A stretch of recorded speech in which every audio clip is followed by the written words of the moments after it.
نحمده ونصلي على رسوله الكريم اما بعد فاعوذ باللہ من الشیطان الرجیم بسم اللہ الرحمن الرحیم۔ محترم دوستو، ہم جنگ بدر کے تعلق سے گفتگو کر رہے ہیں۔ آئیے آج ہم بات کرتے ہیں کفار مکہ کے جوش انتقام کے بارے میں، یعنی جب ان لوگوں کو شکست کی خبر پہنچی تو ان کے دلوں کے اندر کیسا انتقام لینے کا جوش پیدا ہو گیا۔ آئیے اسی پر گفتگو کرتے ہیں، تو چلیے شروع کرتے ہیں۔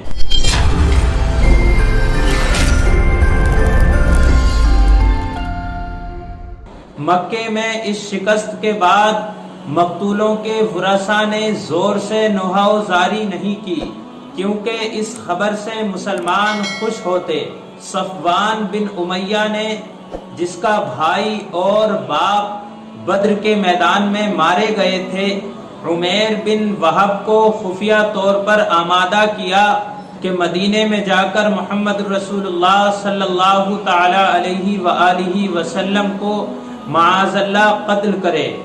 عمیر بن وہب زہر میں بجھی ہوئی تلوار لے کر مکے سے مدینۃ المنورہ پہنچے۔ عمیر نے جواب دیا کہ میرا بیٹا قیدیوں میں شمار ہے۔ حضور صلی اللہ علیہ وآلہ وسلم نے فرمایا کہ صفوان نے تمہیں مجھ کو قتل کرنے کے لیے بھیجا ہے، سچی بات کیوں نہیں کہتے؟ پھر آپ نے عمیر اور صفوان کے مشورہ کرنے کی کیفیت سنا دی۔ عمیر نے کہا کہ میں مسلمان ہوتا ہوں اور اقرار کرتا ہوں کہ آپ اللہ کے رسول ہیں، یعنی ہمارا معبود ایک ہے اور آپ اس کے رسول ہیں، کیونکہ اس بات کی خبر سوائے میرے اور صفوان کے کسی تیسرے شخص کو نہ تھی، جو آپ نے کیفیت بیان کی ہے۔ جنگ بدر میں اللہ تبارک و تعالی نے مسلمانوں کی فرشتوں کے ذریعے مدد کی۔ فرشتوں کے جنگ میں شامل ہونے کا حال خود کفار نے بیان کیا۔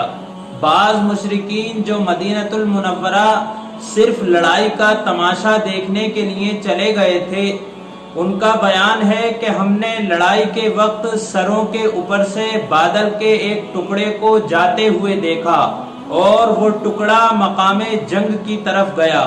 اس بادل کے ٹکڑے میں سے جبکہ وہ ہمارے قریب سے گزر رہا تھا، گھوڑوں کے ہنہنانے کی آواز آ رہی تھی، اور ہم نے کسی کو یہ کہتے ہوئے سنا کہ جلد آگے بڑھو۔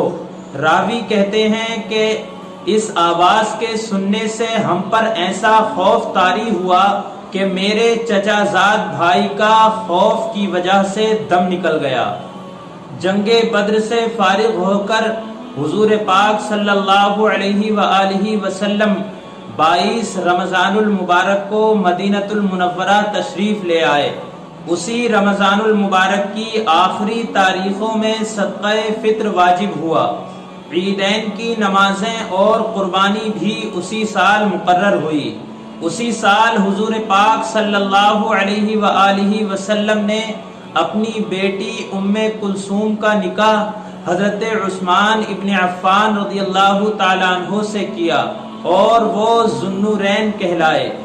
اسی سال جنگ بدر کے بعد رسول پاک صلی اللہ علیہ وآلہ وسلم نے خاتون جنت سیدہ کائنات حضرت فاطمہ الزہرا رضی اللہ تعالیٰ عنہ کا نکاح مولائے کائنات حضرت علی المرتضی رضی اللہ تعالیٰ عنہ سے کیا۔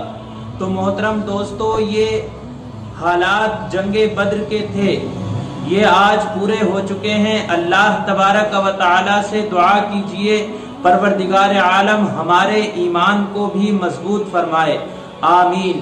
السلام علیکم ورحمۃ اللہ وبرکاتہ۔